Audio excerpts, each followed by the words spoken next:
Everyone, today we will solve some of the exercise questions from chapter solution. The first is question number 30. Calculate the amount of benzoic acid C6H5COOH required for preparing 250 ml of 0.15 m solution in methanol. तो अब यहाँ पर हमारे पास इस question में एक solution की बात हो रही है. सोल्यूशन की कंसंट्रेशन गिवन है कितनी 0.15. सोल्यूशन का वॉल्यूम भी गिवन है कितना 250 ml. अब सोल्यूशन है तो एक सॉल्वेंट होगा और एक सॉल्यूट होगा. अब लास्ट लाइन क्वेश्चन का क्या है? क्वेश्चन का लास्ट लाइन है solution in methanol. Now solution in methanol मतलब मिथेनॉल सॉल्वेंट है और जो ऊपर कंपाउंड दिया है बेंजोइक एसिड वो हमारा सॉल्यूट है. अब हमें निकालना क्या है? हमें निकालना है we have to calculate the amount of benzoic acid. मतलब हमें निकालना है अमाउंट ऑफ बेंजोइक एसिड. अब बेंजोइक एसिड का अमाउंट निकालने के लिए हमारे पास जो सोल्यूशन है उसकी कंसंट्रेशन मोलारिटी में गिवन है. तो सबसे पहले हम क्या करेंगे, मतलब इस क्वेश्चन में हमें कौन सी इक्वेशन यूज़ करनी है? क्वेश्चन में हमें मोलारिटी की इक्वेशन यूज़ करनी है. अब मोलारिटी की इक्वेशन क्या है? m is equal to WB/1000 upon MB/V. अब यहाँ पर इस इक्वेशन में m क्या है? m मोलारिटी है. WB क्या है? WB जो है वो है मास ऑफ सॉल्यूट. MB क्या है? वो है molar mass of solute. V क्या है? वॉल्यूम. अब V क्वेश्चन में कितना है? वॉल्यूम हमें पता है कितना गिवन है 250 ml. मोलारिटी भी हमें गिवन है कितनी 0.15 m. बचा WB और MB. WB क्या है? WB है अमाउंट और मास ऑफ सॉल्यूट. और सॉल्यूट कौन है? Benzoic acid. तो ये तो हमें निकालना है, मतलब WB we have to calculate. MB क्या है? MB है मोलर मास ऑफ सॉल्यूट. अब सॉल्यूट क्या है? बेंजोइक एसिड है. तो बेंजोइक एसिड का मोलर मास कैलकुलेट कर लेते हैं हम यहाँ से. Molar mass of benzoic acid, the formula is C6H5COOH. तो 6 और 1 मतलब 7 हमारे पास कार्बन है. 12 × 7 प्लस 5 + 1 6 हाइड्रोजन है. 6 × 1 प्लस 2 ऑक्सीजन है. 16 × 2 तो टोटल हो गया हमारा 122. तो MB मतलब मोलर मास कितना है 122. अब ये सारी वैल्यूज़ रखने के बाद पूरी इक्वेशन में एक ही टर्म बचता है जो हमें नहीं पता है, वो क्या है? WB. और अगर हम इसको सॉल्व करेंगे तो हमारा आंसर आ जाएगा 4.575. So this was question number 30 and this is a very easy question. तो इसको हमने डिस्कस कर लिया है. The next question is question number 32. Now question number 32 it's an important question, बहुत बार आता है एग्जाम में और ये हॉट्स भी है, higher order thinking question.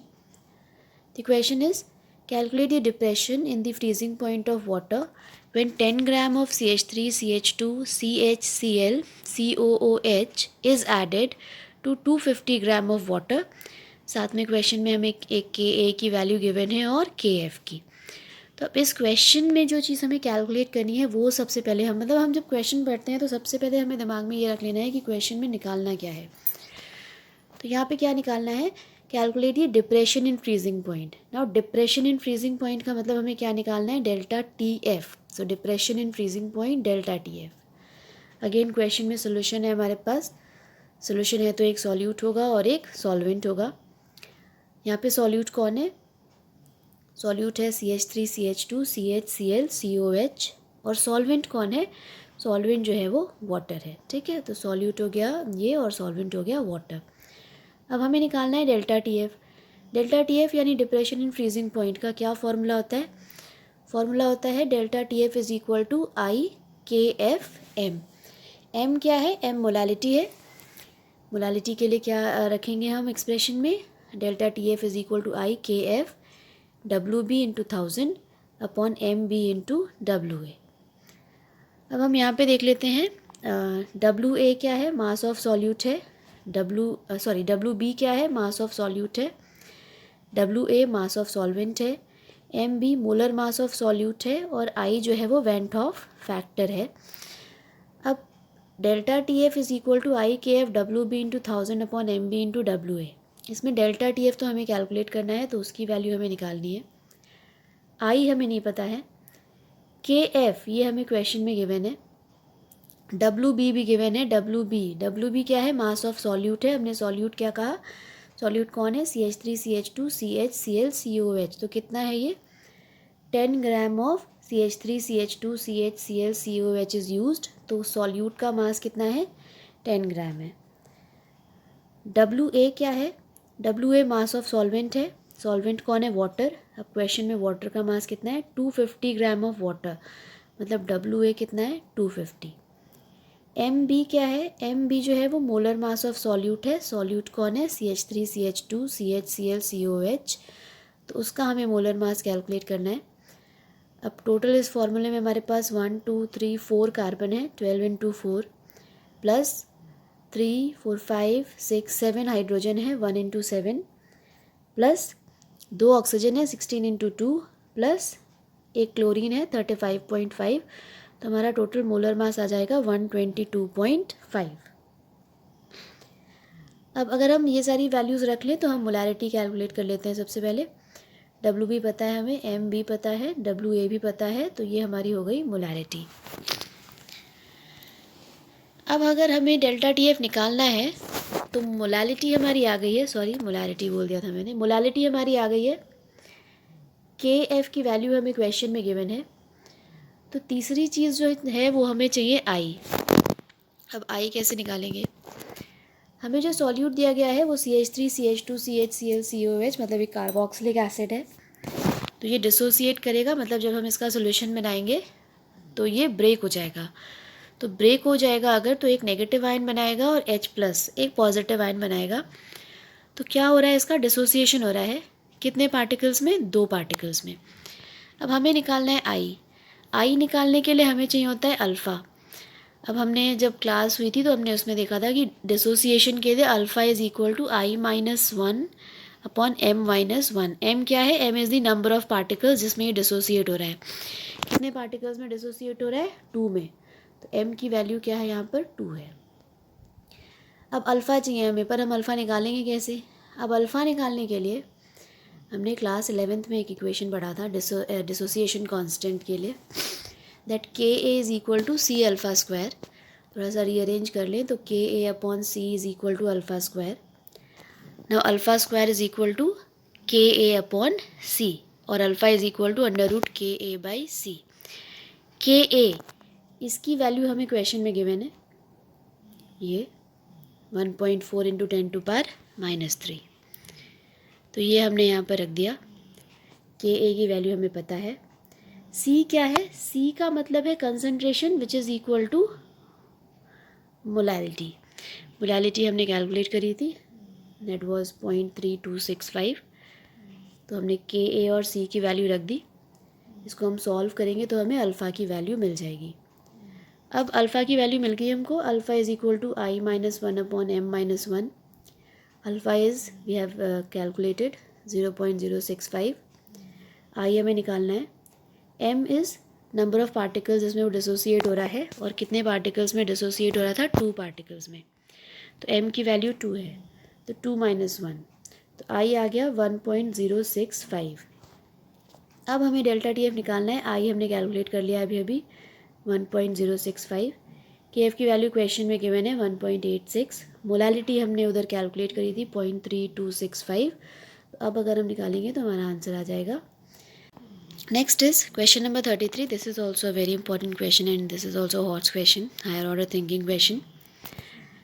Now in this question, first we will read the question. 19.5 gram of CH2FCOOH is dissolved in 500 gram of water. तो water में डिज़ोल्व करा गया है, तो वाटर सॉल्वेंट है। किसको डिज़ोल्व करा गया है? CH2FCOH को, तो ये सॉल्यूट है। वाटर का भी मास गिवन है और सॉल्यूट का भी मास गिवन है।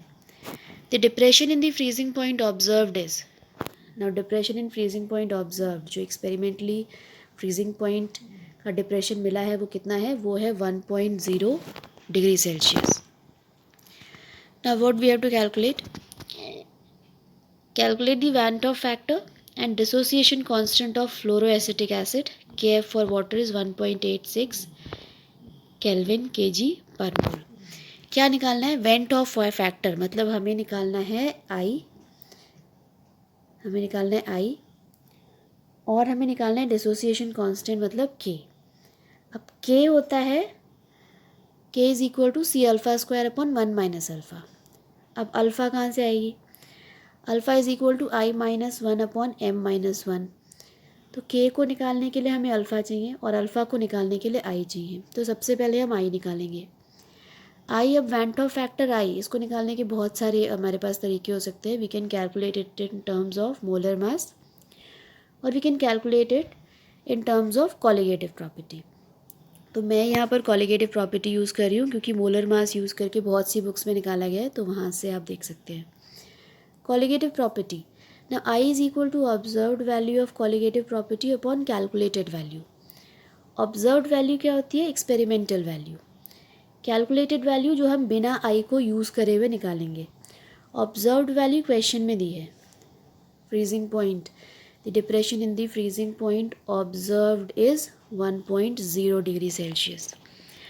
तो कॉलिगेटिव प्रॉपर्टी की ऑब्जर्व्ड वैल्यू दी है, कितनी है, 1। कैलकुलेटेड वैल्यू मतलब हम कैलकुलेट करेंगे विदाउट यूजिंग आई। तो कैलकुलेट करते हैं, delta T F is equal to K F M. K F की वैल्यू क्वेश्चन में गिवन है, दैट इज़ 1.86। एम मतलब मोलालिटी, मोलालिटी का formula W B into 1000 upon M B into W A. W B mass of solute, कौन है solute, ये CH2FCOOH। इसका मास कितना है, 19.5 G। तो ये 19.5 G क्या है, ये है WB। ठीक, तो WB की जगह हमने क्या रख दिया, 19.5 रख दिया, into 1000 upon MB into WA। अब ये WA क्या है, WA है मास ऑफ सॉल्वेंट। सॉल्वेंट कौन है, वाटर। वाटर का मास कितना गिवन है, 500। तो WA कितना हो गया, 500 हो गया। MB क्या है, मोलर मास है। मोलर मास किसका, सॉल्यूट का। सॉल्यूट कौन है, CH2FCOOH। तो इसका मोलर मास कैलकुलेट कर लेते हैं। 2 कार्बन है तो 12 इंटू 2 प्लस 3 हाइड्रोजन है 3 इंटू 1 प्लस 2 ऑक्सीजन है 16 इंटू 2 प्लस 1 फ्लोरीन है 19। तो टोटल आया कितना, 78। तो MB मोलर मास कितना हो गया, 78 हो गया। कैलकुलेट करेंगे तो क्या आया, 0.93। अब ऑब्जर्व्ड वैल्यू थी 1, ऊपर रखिए। कैलकुलेटेड वैल्यू जो हमने कैलकुलेट करी है कितनी आई है, 0.93। डिवाइड करेंगे तो आई की वैल्यू आ जाएगी 1.0753। अब इसी आई को यूज़ करके हम अल्फ़ा निकालेंगे। Alpha is equal to I minus 1 upon M minus 1। M मतलब कितने पार्टिकल्स में डिसोसिएट हो रहा है, अगेन 2 ही पार्टिकल्स में डिसोसिएट होगा, CH2FCO minus plus H plus. तो एम की वैल्यू कितनी है, 2 है। एम की वैल्यू रखेंगे, अल्फ़ा की वैल्यू आ जाएगी 0.0753। Once we calculate the value of alpha, तो अब हम के निकालेंगे। K is equal to C alpha square upon 1 minus alpha. Alpha हमने ऊपर निकाला है, सी क्या है, सी कंसनट्रेशन है, and concentration C is equal to molality. Molality यहाँ पे कैलकुलेट कर लेते हैं अलग से। WB हमें पता है 19.5, WA पता है 500, MB हमने निकाला था 78। ठीक है, 78 सॉरी। तो इसको रख के कैलकुलेट करेंगे तो 0.5 आ जाएगा। तो कंसनट्रेशन की जगह क्या रखेंगे, 0.5। कैलकुलेट करेंगे, we will get the value of K, that is 3.07। तो क्या क्या निकालना था, एक के निकालना था डिसोसिएशन कांस्टेंट, वो गया 3.07। दूसरा निकालना था went of factor, that is I, वो कितना आया है, 1.0753। This is also an important question. तो ये क्वेश्चन नंबर 33 और ये क्वेश्चन नंबर 32 ये थोड़े से इम्पॉर्टेंट हैं, थोड़े से मुश्किल भी हैं। मुश्किल क्या है, अगर हमें कंसेप्ट क्लियर है तो कोई मुश्किल नहीं है, और ये हॉट्स क्वेश्चन में हैं तो इनकी तरफ हमें थोड़ा सा ज़्यादा ध्यान देना है। Now the next question is question number 34, that is vapour pressure of water at 293 K is 17.535 mmHg। तो किसका वेपर प्रेशर दिया है, वाटर का, सिर्फ वाटर का, उसमें कुछ भी डिज़ोल्व नहीं है, मतलब ये वेपर प्रेशर किसका है, this is the vapour pressure of pure solvent. फिर calculate the vapour pressure of water at 293 K when 25 gram of glucose is dissolve in 450 gram of water. फिर उसके बाद हमने क्या किया है, वाटर में ग्लूकोज को डिजॉल्व कर दिया है।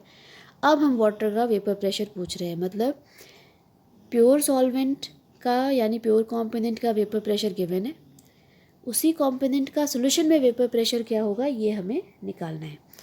तो क्वेश्चन देखते हैं solution. So vapour pressure of pure solvent water P0 is given 17.535। उसी वाटर का हमें वेपर प्रेशर निकालना है सोल्यूशन में। Vapour pressure of water in solution that is P, this we have to calculate. अब इसके लिए हमें लॉ कौन सा लगाना है, राउल्ट्स लॉ लगाना है। एक बार रिवाइज कर लेते हैं। राउल्ट्स लॉ कह रहा था कि vapour pressure of a component in a solution is equal to the vapour pressure of pure component multiplied by mole fraction of the component, that is P is equal to P0x। तो P हमें निकालना है, P0 हमें given है 17.535, X हमें निकालना है। X क्या है, X is mole fraction of water. अब मोल फ्रैक्शन कैसे निकालते हैं, वाटर का अगर हमें मोल फ्रैक्शन निकालना है तो मोल फ्रैक्शन का फॉर्मूला होता है number of moles of component upon total number of moles. यहाँ पे कॉम्पोनेंट कौन है, वाटर है, तो उसके नंबर ऑफ मोल्स ऊपर रखेंगे, नीचे total number of total number of moles, मतलब वाटर के number of moles plus glucose के नंबर ऑफ मोल्स। अब नंबर ऑफ मोल्स कैसे निकालते हैं, molar mass upon molar mass of water upon molar मास। इस क्वेश्चन में कितना वाटर लिया गया है, वाटर लिया गया है 450, तो ऊपर क्या हो जाएगा 450। मोलर मास कितना होता है वाटर का 18, तो नंबर ऑफ मोल्स कितने आए वाटर के 25। Number of moles of glucose, mass of glucose upon molar मास। अभी ग्लूकोज का मास क्वेश्चन में कितना है 25, तो यहाँ हमने रख दिया 25 और मोलर मास है ग्लूकोज का 180। कैलकुलेट करके देख लेंगे, फॉर्मूला होता है C6H12O6। तो नंबर ऑफ मोल्स ग्लूकोज के आ गए 0.139। अब x is equal to 25 upon 25 plus 0.139 calculate करेंगे, तो ये 25 अपॉन 25.139 हो जाएगा। इक्वेशन में रख देते हैं, P is equal to P0x। P0 question में गिवन है, x हमने अभी कैलकुलेट करा है, तो vapour pressure of water in solution आ जाएगा। ये भी एक ईजी क्वेश्चन है, कुछ बुक्स में इसको relative lowering of vapour pressure से भी सॉल्व करा गया है, पर ज़रूरी नहीं है, हमारे लिए राउल्स लॉ से सॉल्व करना ज़्यादा ईजी है। The next question is question number 35. Henry's law constant for the molarity of methane in benzene at 298 K is 4.27 into 10 to the power 5 mmHg. Calculate the solubility of methane in benzene at 298 K under 760 mmHg. मतलब Henry's law से related question है। Expression क्या है Henry's law की, P is equal to KHX। अब देखते हैं इसमें क्या क्या गिवन है। KH गिवन है, Henry's law constant for the molarity of methane in benzene is this, तो KH की वैल्यू पता है हमको। फिर calculate the solubility of methane in benzene at 298 K under 760 mmHg, मतलब प्रेशर भी, P भी पता है हमको, तो निकालना क्या है X, तो P is equal to KHX, जिसमें से P हमें पता है और KH पता है। P की वैल्यू 760, KH की 4.25 इंटू 10 टू पावर 5, X निकाल लेंगे। This is also a very easy question. Question number 40, now determine the amount of CaCl2 dissolved in 2.5 liter of water such that its osmotic pressure is 0.75 atmosphere at 27 degree Celsius. So osmotic pressure का question है, तो सबसे पहले उसकी equation देख लेते हैं क्या है, pi is equal to ICRT। अब क्या क्या गिवन है और क्या निकालना है। पाई ऑस्मोटिक प्रेशर है, क्वेश्चन में गिवन है कितना 0.75 एटमॉस्फेयर।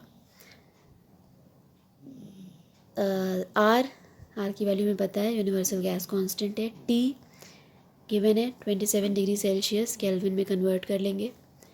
सी क्या है, सी कंसंट्रेशन है, concentration means moles per litre, N/V कर दिया है, pi is equal to I N/VRT। अब N यानी अमाउंट ऑफ CaCl2 हमें निकालना है, तो हमें N तो पता नहीं है, N हमें निकालना है, नंबर ऑफ़ मोल्स के टर्म्स में। आई देखें क्या होगा भाई, अब हमें पाई पता है, ऑस्मोटिक प्रेशर 0.75, आर हमें पता है, यूनिवर्सल गैस कांस्टेंट है, टी पता है, टेम्परेचर 27 डिग्री सेल्सियस से कन्वर्ट कर लेंगे, वी भी पता है, वॉल्यूम दिया है 2.5 लीटर्स। आई कैसे आएगा देख लेते हैं यहाँ पर।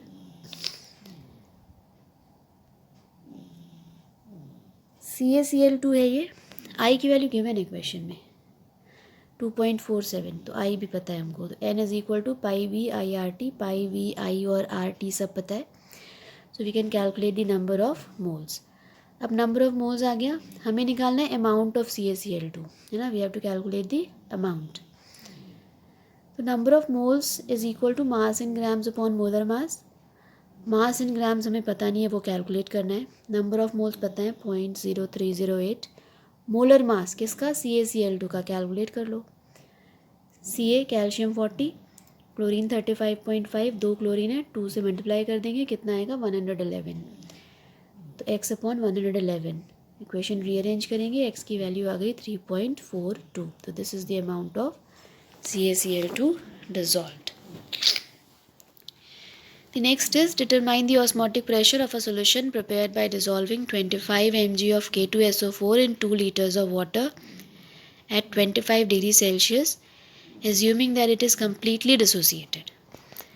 Again, determine the osmotic pressure. तो osmotic pressure का क्वेश्चन है, इक्वेशन क्या होगी, pi is equal to ICRT। अब देखो क्या क्या गिवन है, आई पहले तो निकालना पड़ेगा, क्वेश्चन में गिवन नहीं है। अब क्योंकि ये कम्प्लीटली डिसोसिएटेड कह रहे हैं, तो K2SO4 कम्प्लीटली डिसोसिएट यानी कम्प्लीट ब्रेकडाउन होगा। क्या क्या आयंस बनाएगा, K2 है ना, तो 2 K प्लस के आयंस बनाएगा और एक सल्फेट का है, SO4 2 माइनस का, मतलब टोटल आप पार्टिकल्स कितने बन रहे हैं, 3। तो आई की वैल्यू क्या हो जाएगी 3। सी क्या होता है, कंसनट्रेशन होता है N/V। अब N/V हम निकालते हैं, अभी देखते हैं। आर यूनिवर्सल गैस कांस्टेंट है, उसकी वैल्यू रखेंगे। टी टेम्परेचर गिवन है 25 केल्विन में कन्वर्ट कर लेंगे। अब N/V का क्या करें, N यानी नंबर ऑफ मोल्स, कैसे निकालते हैं, mass in grams upon molar mass. Mass in grams कितना गिवन है भाई, 25 mg गिवन है क्वेश्चन में, ग्राम्स में कन्वर्ट कर लेंगे तो हो जाएगा 0.025 ग्राम्स। आर की वैल्यू हो गई 0.0821, टेम्परेचर को कन्वर्ट किया केल्विन में 298 केल्विन। मोलर मास, किसका मोलर मास हमें निकालना है, K2SO4 का। K2SO4 का मोलर मास देखो, K2 potassium 39 × 2 plus sulphur 32, 4 oxygen है 16 × 4, टोटल हो गया 174। तो यहाँ 174 रख देंगे, पाई की वैल्यू आ जाएगी। इजी क्वेश्चन है ये सब, ठीक है। Thank you. बाकी के क्वेश्चन हम दूसरे वीडियो में करेंगे।